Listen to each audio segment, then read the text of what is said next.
Hello மக்களே, welcome back to என் Brindavanam. Last 2 டேஸ்லாம் எல்லாம் என்ஜாய் பண்ணியிருப்பீங்க.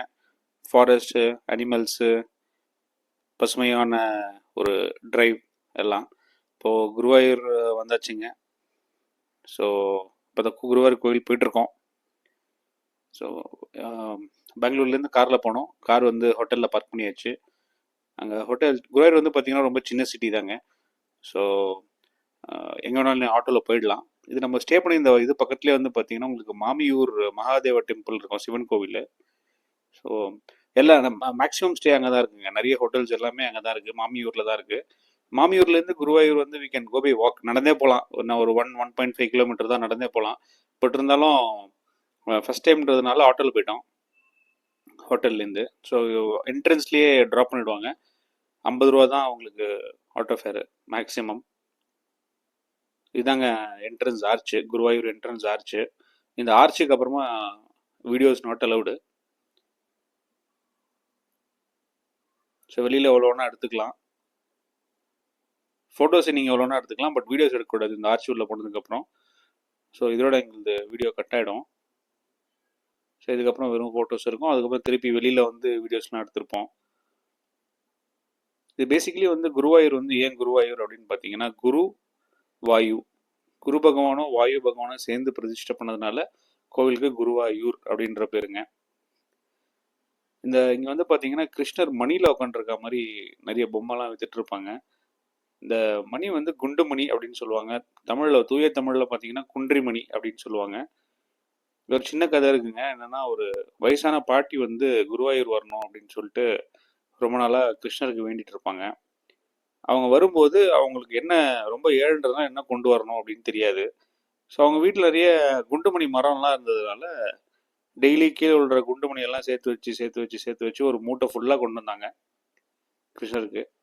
அப்போது வந்து பார்த்தீங்கன்னா குருவாயூரில் ஏதோ பெரிய ஃபங்க்ஷன் போயிட்டுருக்குங்க கோயிலில்.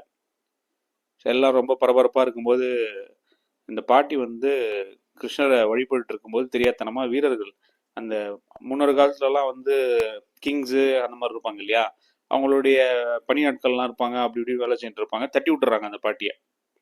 தட்டி விட்டுற என்ன ஆகுது பார்த்தீங்கன்னா, மணியெல்லாம் செதஞ்சிடுது. செதஞ்ச உடனே எல்லாரும் திட்ட ஆரம்பிச்சிடறாங்க அந்த பாட்டியை. உங்களுக்கு என்ன வேலை இல்லை, எங்கே இருக்கீங்க அப்படி இப்படின்னு சொல்லிட்டு. டக்குன்னு பார்த்தா யானைக்கு மதம் பிடிச்சிருது. யானைக்கு மதம் பிடிச்ச உடனே என்ன ஆகுதுன்னு பார்த்தீங்கன்னா, எல்லாரும் யானையை கண்ட்ரோல் பண்ணுறதான் ட்ரை பண்ணிட்டு இருக்காங்க. அந்த அரசரும் வந்து யானையை கண்ட்ரோல் பண்ண தான் ட்ரை பண்ணிட்டு இருக்காங்க.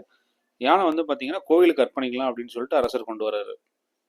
அப்போது எல்லாரும் இந்த மாதிரி பண்ணிட்டு இருக்கும்போது யாருக்கும் ஒன்றும் புரியல. டக்குன்னு சாமியை கும்பிட ஆரம்பிச்சிடுறாங்க. அப்புறமா ஒரு குரல் ஒன்று கேட்குது. அந்த பாட்டியை ஏன் இந்த மாதிரி கீழே தள்ளி விட்டீங்க? அவங்க வந்து ரொம்ப தூரத்துலேருந்து வந்திருக்கிறாங்க. அவங்க வந்து என்னை பார்க்கணுன்னு வந்திருக்காங்க. ஸோ அவங்களுக்கு சரியான மரியாதை கொடுக்கல. ஸோ அதனால் வந்து எனக்கு நீங்கள் செய்கிறது எதுவுமே பிடிக்கல அப்படின்ற மாதிரி ஒரு அசரீரி குரல் கேட்குதுங்க. அப்போ வந்து என்ன பண்ணுறாங்கனாக்கா, எல்லாரும் திருப்பி அந்த பாட்டி வந்து கீழே சிந்தின மணி எல்லாத்தையும் எல்லாரும் பொறுக்கி ஒரு உருளியில் போடுறாங்க. அந்த உருளியில் போட்ட உடனே யானையோட மதம் நின்றுதுங்க. இதுதான் ஒரு சின்ன ஸ்டோரி. ஸோ நீங்கள் போனீங்கனாலும் அங்கே உருளி பார்க்கலாம். அந்த உருளியில் எதாவது வேண்டிக்கிட்டு நீங்கள் அதுலேருந்து எடுத்து அதிலே போட்டுருணுங்க. கையில் எடுத்து வேண்டிக்கிட்டு திருப்பி அதிலே போட்டுடணும். போட்டிங்கன்னா நீங்கள் நினச்சது நடக்கும் அப்படின்ற மாதிரி ஒரு ஐதீகம் இருக்குது. இது வந்து ஈவினிங் வெளியில் என்ட்ரன்ஸுங்க, அப்படி தான் இருக்கும் சாயங்காலத்தில். இந்த தீபம் வந்து ஏற்றும் போது நம்மளுக்கும் ஸ்டிக் கொடுப்பாங்க. நாங்கள் போனப்போ கூட்டம் கொஞ்சம் கம்மியாக இருந்தனால ஸ்டிக்கு கொடுத்தாங்க எங்களுக்கும். நாங்களும் தீபம் ஏற்றினோம். ஸோ நீங்கள் போகும்போது பாருங்கள், ஃப்ரீயாக இருந்தால் நீங்கள் வாங்கி ஏற்றுங்க, ரொம்ப நல்லது. இது என்ட்ரன்ஸ் கேட்லேயே இருக்குங்க. கிருஷ்ணரும் குருவாயூர் கிருஷ்ணரும் 2 பேருமே இருக்கிற மாதிரி கேட்டில் இருக்கும். இது குருவாயூரில் வந்து இன்னொரு விஷயம் என்னென்னு பார்த்தீங்கன்னா, மார்னிங் வந்து ஏர்லி எந்த கோயிலாக இருந்தாலுமே 4 மணிக்கெலாம் ஓப்பன் பண்ணுறாங்க. இதுவும் அப்படி தாங்க, 4 மணிக்கெலாம் ஓப்பன் பண்ணுறாங்க. ஆனால் க்ரௌடு பார்த்தீங்கன்னா 3 மணிக்கே வந்து 3 மணி 2 மணிலேருந்து வந்து நிற்க ஆரம்பிச்சிருவாங்க ஃப்ரீ தர்ஷனுக்கு. பெய்டு தர்ஷன் வந்து பார்த்தீங்கன்னா நார்மலாக ஒரு 1000 ருபீஸ் இருக்கும் பர் ஹெட்டு. பெய்டு தர்ஷன் வந்தீங்கன்னா உங்களுக்கு ஒரு 30 மினிட்ஸ்லேயே சாமி பார்த்துட்டு வெளியே வந்துடலாம். பட் ஃப்ரீனா நீங்கள் காலையிலேருந்து ஈவினிங் வரைக்கும் நிற்கிற மாதிரி இருக்கும். அவங்க பேட்ச் ரொம்ப கம்மியாக தான் அனுப்புகிறாங்க. அதுவும் இந்த நார்மல் ஃபெஸ்டிவல் டைம்ஸ்லலாம் போயிட்டிங்கன்னா ரொம்ப கஷ்டங்க சாமி பார்த்துட்டு வர்றது. அதனால் suggested to go for 1000 rupees ticket. So உள்ள இங்கெல்லாம் வந்து பார்த்தீங்கன்னா வீடியோஸ் எடுக்க முடியல, அதனால் வெறும் ஃபோட்டோஸ் மட்டும் எடுத்திருக்கோம். ஸோ அந்த டைமில் வந்து ரொம்ப மழை வருங்க, சரியான மழை நாங்கள் போன டைமில். ஸோ அதனால் அங்கங்கே கொஞ்சம் கொஞ்சம் கொஞ்சம் ஃபோட்டோஸ் எடுத்திருந்தோம். ஸோ இது வந்து பார்த்தீங்கன்னா ஒரு ஒரு தூண்லேயுமே வந்து ஒரு ஒரு கிருஷ்ண அவதாரம் இருக்கும். ஸோ இது வந்து பார்த்தீங்கன்னா ப்ராப்பர் குருவாயூர் கிருஷ்ணனுடைய அவதாரம். இதுக்கு முன்னாடி நீங்கள் பார்த்தது வந்து குழந்தை கிருஷ்ணனுடைய அவதாரம். ஸோ அது மாதிரி வந்து பார்த்தீங்கன்னா ஒரு ஒரு தூண்லேயுமே ஒரு ஒரு அவதாரம் நல்லா டிசைன் பண்ணியிருப்பாங்க. ஸ்பெஷலாக என்னன்னு பார்த்தீங்க அப்படின்னா ஃபேஸ் ரொம்ப நல்லா பண்ணியிருக்காங்க. எந்த ஐடல் நீங்கள் பார்த்தீங்கனாலுமே ஃபேஸ் வந்து ரொம்ப அழகாக பண்ணியிருக்காங்க. ரொம்ப பிடிச்சிருந்து, பார்த்துக்கிட்டே இருக்கலாமா அப்படின்ற மாதிரி இருந்ததுங்க. இன்னும் வீடியோ அலோவ் பண்ணல, வீடியோ அலோவ் பண்ணியிருந்தாங்கன்னா நல்லா அழகாக எடுத்துருக்கலாம். ஸோ இது வந்து நான் டே டைமில் காமிக்கணும் அப்படின்றதுக்காக ஒரு கூகுள் இமேஜ் போட்டிருக்கோங்க. நல்லா இருந்தது. நாங்கள் போனது ஈவினிங்கு. நாங்கள் மார்னிங் வந்து நெக்ஸ்ட் டே மார்னிங் வந்து திரிஷூர் போகிற மாதிரி ஷெட்யூல் இருந்தது. அதனால் நாங்கள் போன அன்றைக்கே ஃபஸ்ட் டே ஈவினிங்கே குருவாயூர் போயிட்டோம். ஸோ மார்னிங் ஒரு டே லைட்டில் எப்படி இருக்கும் அப்படின்ற மாதிரி காமிக்கிறதுக்காக இந்த ஃபோட்டோ போட்டிருக்கு. ப்ளஸ் உள்ளே எல்லாருமே வந்து ஸ்டாஃப்ஸ் எல்லாருமே ரொம்ப கோஆப்ரேட்டிவ்ங்க. எது கேட்டாலும் சொல்கிறாங்க, ரொம்ப கோஆப்ரேட்டிவ். அப்புறம் வந்து பார்த்தீங்கன்னா ஒரு 8 மணிக்கு வந்து பால் பாயாசம் கிடைக்குதுங்க. 50 ரூபா டிக்கெட்டு, 1/4 லிட்டரு. நீங்கள் எவ்வளோ வேணுமோ வாங்கிக்கலாம். பசும்பாலில் செய்கிறது, அடுப்பில் செய்கிறது. அதுக்கு கியூ வந்து பார்த்தீங்கன்னா பயங்கர கியூங்க. அதுக்கே ஒரு 45 மினிட்ஸ் டு சாமியே 1/2 மணி நேரத்தில் பார்த்துட்டோம். பால் பாயாசத்துக்கு 1.5 மணி நேரம் ஆச்சுங்க. அதுக்கப்புறம் வந்து பார்த்தீங்கன்னா நீங்கள் டோக்கன் வாங்குற இடத்துலையே நிறைய பிரசாதங்கள்லாம் வாங்கிக்கலாம்.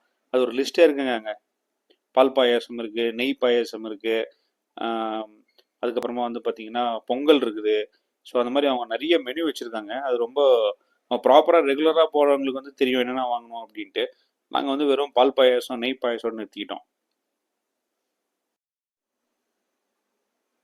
இங்கே நியர்பை வந்து ஹோட்டல்ஸ் எதுவுமே இருக்காதுங்க. ஸோ அதனால் நீங்கள் வர வழியிலேயே மாமியூர்லேயே சாப்பிட்டுட்டு அங்கேருந்தே வந்துடுங்க. இங்கே ஹோட்டல்ஸ் எதுவுமே நடக்காது. காஃபி கூட எதுவுமே சாப்பிட முடியாதுங்க, ரொம்ப அப்செட் ஆகிடும். இங்கே வந்து கோயிலேருந்து வெளியில் வந்தோடனே பார்த்தீங்கன்னா சுற்றி நீங்கள் எந்த நார்த் என்ட்ரன்ஸ் ஈஸ்ட் என்ட்ரன்ஸ் எந்த என்ட்ரன்ஸில் வெளியில் வந்தாலுமே உங்களுக்கு கடைங்க நிறைய இருக்குங்க. விளக்கு வந்து கொஞ்சம் ஃபேமஸுங்க. இங்கே கேரளா அக விளக்கு அப்படின்னு சொல்லுவாங்க. ரொம்ப ஃபேமஸ் அது. 300 ருபீஸ்லேருந்து உங்களுக்கு அது லேக்ஸ் வரைக்கும் இருக்குது. உங்களுக்கு எந்த மாதிரி ஸ்டைல் வேணுமோ அதை வாங்கிக்கலாம். பட் பெரிய பெரிய விளக்குலாம் ஆர்டர் கொடுத்து செஞ்சு எடுத்துகிட்டு போகிறாங்க இங்கேருந்து. ஸோ நம்ம சும்மா போனதுக்காக சின்னதாக ஒரு 650 700 ஒரு நல்ல அழகாக ஒரு விளக்கு வாங்கினோம். ப்ளஸ் அங்கே பக்கத்தில் கேரளா சாரீஸுமே இருக்குது. அந்த ஒயிட் அண்ட் கோல்டன் சாரீஸு அதெல்லாம் ரொம்ப ஃபேமஸ் இங்கே. ப்ளஸ் அந்த சொன்ன மாதிரி இந்த கிருஷ்ணர் மணியில் உட்காந்துருக்க மாதிரி ப்ளஸ் மயில் தோகையோடு இருக்கும். அது பார்த்தாலுமே கொஞ்சம் நல்லா பாசிட்டிவாக இருந்தது. அதனால் அது ஒன்று வாங்கியிருந்தோம். ஸோ இங்கே ரொம்ப நல்லா இருக்குங்க வைப்ஸு. இங்கே நம்ம என்ட்ரன்ஸ் போனாலே வைப்ஸ் ரொம்ப நல்லாயிருக்கும். ப்ளஸ் வந்து இங்கே மழை பெய்யும்போது போனால் அது ஒரு நல்ல இதுங்க. கரெக்டாக நாங்கள் போனப்போ மழை பெஞ்சிட்டு இருந்ததுனால ரொம்ப நல்ல வைப்ஸ் இருந்தது அங்கே. இந்த விளக்கு எரியறது, வெளியில் பார்த்தீங்கன்னா மழை பெஞ்சிட்டு இருந்தது. அதுக்கப்புறம் பார்த்தீங்கன்னா பக்கத்தில் இந்த அவங்களுடைய கேரளா பரதநாட்டியம், அவங்க கேரளா ட்ரெடிஷனாக வந்து ஒரு பரதநாட்டியம் ஸ்டைலில் ஒரு டான்ஸ் பண்ணிட்டுருப்பாங்க. அதுவுமே கோயிலில் அரங்கேற்ற மாதிரி பண்ணிட்டு இருந்தாங்க ஒரு சைடில். அதுவும் பார்த்துட்டு நீங்கள் ஜாலியாக என்ஜாய் பண்ணிட்டு இருக்கலாம். ப்ளஸ் நியர்பை வந்து பார்த்தீங்கன்னா ஷாப்பிங் பண்ணுறதுக்கு நிறைய பிளேசஸ் இருக்குங்க. ஸோ சாமி பார்த்துட்டு ஒரு 30 மினிட்ஸ் வந்தால் கூட 2.5 ஹவர்ஸ் நீங்கள் என்ஜாய் பண்ணலாம் இங்கே. இதுக்கு அடுத்தது வந்து பார்த்தீங்கன்னா மாமியூர் மகாதேவன் சொல்லிட்டு சிவன் கோவிலுங்க. அது இப்போ தான் வந்து கொஞ்சம் என்ன சொல்கிறது, இந்த கோவில் பணியெல்லாம் கொஞ்சம் சீரமைப்பு பணியெல்லாம் செஞ்சுட்டு இருக்காங்க. ஸோ அதனால் அது அந்தளவுக்கு பார்க்க முடியல. அதனால் நெக்ஸ்ட் டே மார்னிங் தான் போனோம். கொஞ்சம் அந்த வேலை செய்கிறவங்களாம் இருக்க மாட்டாங்க அப்படின்ட்டு. ஸோ அந்த கோயிலுமே காலையில் 3:30 4 மணிக்கெலாம் ஓப்பன் பண்ணிருவாங்க. அதுவும் நல்லாயிருக்கும். இது இன்னொன்று வந்து என்னென்னு பார்த்தீங்கன்னா இந்த குருவாயூர் டெம்பிள் வந்து இங்கே வந்து சிவன் கோயில் வரதா இருந்ததுங்க ஃபஸ்ட்டு. சிவன் வந்து அந்த இடத்த வந்து கிருஷ்ணருக்கு கொடுத்துட்டு மாமியூருன்ற இடத்துல வந்து சிவன் போயிட்டாரு அப்படின்றதுனால இந்த இடம் வந்து ஸ்பெஷலாக வந்து பார்த்தீங்கன்னா குருவாயூர் வந்து சிவன் கோவில் வர மாதிரி தான் இருந்ததுங்க ஃபஸ்ட்டு. ஸோ அதுக்கப்புறமா ஒரு சில கதைகள்லாம் இருக்குது, அது அத்தன்டிகேஷனாக தெரில நம்மளுக்கு, அதனால் நாங்கள் போடல அதை. ஸோ இது மாதிரி சொல்கிறாங்க, நாங்கள் லோக்கலோட கேட்டோம் சொல்கிறாங்க. மாமியூர் அப்படின்றது தான் வந்து இப்போ சிவன் இருக்கிற இடம், குருவாயூர் வந்து கிருஷ்ணர் இருக்கிற இடம். ஆக்சுவலாக வந்து வைஸ் வர்ஸா, கிருஷ்ணர் அங்கேயும் சிவன் இங்கேயும் இருக்கிற மாதிரி தான் இருந்தது. அதுக்கப்புறம் சிவன் வந்து இல்லை இங்கே நீங்கள் இங்கே இருந்துக்கோங்க, நம்ம அங்கே இருந்துக்கிறோம் அப்படின்ற மாதிரி சொல்கிறாங்க எல்லாரும். ஸோ அதனால் வந்து மாமியூர் அப்படின்றது வந்து அதுவுமே ரொம்ப ஃபேமஸுங்க. குருவாயூர் எந்த அளவுக்கு ஃபேமஸோ மாமியூர் மகாதேவனும் ரொம்ப ஃபேமஸுங்க. ப்ளஸ் மாமியூர் மகாதேவனில் வந்து பார்த்தீங்கன்னா எல்லா சாமியும் இருக்கும். ஸோ இங்கே வந்து பார்த்தீங்கன்னா ஸ்பெஷலாக வந்து குருவாயூரில் வந்து பார்த்தீங்கன்னா கிருஷ்ணர் மட்டும்தான் இருப்பாப்புல. வெளில சின்ன சின்ன சன்னதிகள் இருக்கும், பட் மெயின் வந்து கிருஷ்ணர் தான் இருப்பாப்புல. மாமியூரில் வந்து பார்த்தீங்கன்னா முருகன் இருப்பாங்க, சிவன் இருப்பார், அம்மன் இருப்பாங்க, எல்லாமே இருக்கும். நல்லா மார்னிங் வந்து உங்களுக்கு நல்லா ஒரு 4 மணிக்கு போயிட்டு வந்தீங்க அப்படின்னாக்கா ரொம்ப பீஸ்ஃபுல்லாக இருக்கும். ஸோ ஒரு 7-8 மணிக்கு வந்து பார்த்தீங்கன்னா குருவாயூரில் ஸ்ரீவள்ளி அப்படின்ற யானையை கூப்பிட்டு வருவாங்க சாமிக்கு பூஜை பண்ணுறதுக்காக. ஸோ நாங்கள் ரொம்ப நேரம் வெயிட் பண்ணி பார்த்தோம். அன்றைக்கி வந்து கொஞ்சம் மழை பெய்யுது, கொஞ்சம் லேட்டாக ஆரம்பித்தாங்க, அதனால் நாங்கள் வந்துட்டோம். ஸோ அந்த யானையை காமிக்கலாம் அப்படின்ட்டு ஸ்ரீவள்ளி பூஜைன்னு சொல்லுவாங்க, அதுக்காக யானையை ரெடி பண்ணி வச்சுருக்காங்க. ஸோ யானை வந்து சுவாமிக்கு பூஜை பண்ணுவாங்க மார்னிங் ஸ்டார்ட் பண்ணுறதுக்கு முன்னாடி, ஈவினிங் முடிச்சதுக்கப்புறம். நீங்கள் குருவாயூர் போனீங்கன்னா கண்டிப்பாக மாமியூரும் மிஸ் பண்ணாமல் பாருங்கள். மாமியூர் மிஸ் பண்ணாமல் கண்டிப்பாக பாருங்கள். ஏன்னா மாமியூர் வந்து ரொம்ப பவர்ஃபுல்லு சிவன். அதுக்கப்புறமா வந்து அந்த குண்டுமணி, உருளியில் இருக்கும் குண்டுமணி, அதை மிஸ் பண்ணிடாதீங்க. என்ன வேணுமோ உங்களுக்கு கையில் எடுத்து ப்ரே பண்ணுங்கள். அதில் கொஞ்சம் சில்லறையும் இருக்கும், நீங்கள் சில்லறை போடணுன்னாலும் போடலாம், ஆல்ரெடி அதில் காசும் இருக்கும். ரெண்டுத்தையும் கையில் எடுத்து சாமிக்கிட்ட வேண்டிட்டு திருப்பி அதிலே போட்டுருங்க. நெக்ஸ்ட் டே வந்து பார்த்தீங்கன்னா நம்ம திரிஷூர் போயிட்டுருக்கோம். திரிஷூர்லேருந்து பார்த்தீங்கன்னா உங்களுக்கு இன்னும் அடுத்த வீடியோவில் திரிஷூர் வீலாக்ஸும் வரும் உங்களுக்கு. அடுத்த வீடியோவில் வந்து பார்த்தீங்கன்னா உங்களுக்கு திரிஷூர் பரமேக்காவு பகவதி அம்மன், அப்புறமா வந்து பார்த்தீங்கன்னா பரமேக்காவு பகவதி அம்மன், வடக்குநாதர் டெம்பிள், அது ரெண்டும் ரொம்ப ஃபேமஸுங்க திரிஷூரில். பரமேக்காவு பகவதி அம்மன் வந்து ரொம்ப ரொம்ப ஃபேமஸ்ஸு. நாங்கள் போனப்போ அந்த அங்கேயும் அரங்கேற்றம்லாம் போயிட்டு இருந்தது. ப்ளஸ் வந்து இந்த சரஸ்வதி பூஜைலாம் பண்ணிட்டு இருந்தாங்க. இப்போ வந்து பார்த்தீங்கன்னா நம்ம நார்த் கேட் வழியாக வெளியே வந்துட்டோம். இங்கே வந்து உங்களுக்கு அந்த கேரளா பப்படம், முறுக்கு, மளிகை சாமான் எல்லாமே உங்களுக்கு கிடைக்கும். கேரளா ரிலேட்டட் ஐட்டம்ஸ் எல்லாமே கிடைக்கும். ஸோ உங்களுக்கு தேவையானதை நீங்கள் இங்கே வாங்கிக்கலாம். பொருள் எல்லாமே ரொம்ப குவாலிட்டியாக இருக்குங்க. ஸோ மிஸ் பண்ணாமல் குருவாயூர் போயிடுங்க. ஸோ இந்த வீடியோ இதோட முடியுது. நெக்ஸ்ட் வீடியோவில் பார்க்கலாம். உங்களுக்கு ஏதாவது முன்னாடியே பூஜை பண்ணணும் அந்த மாதிரி எதாவது இருந்ததுன்னா வெப்சைட் ரெஃபர் பண்ணிட்டு போங்க, அங்கேயும் கேளுங்க. எல்லாருமே ரொம்ப ஹெல்ப்ஃபுல். தேங்க்யூ மக்களே, பாய், see you in next video.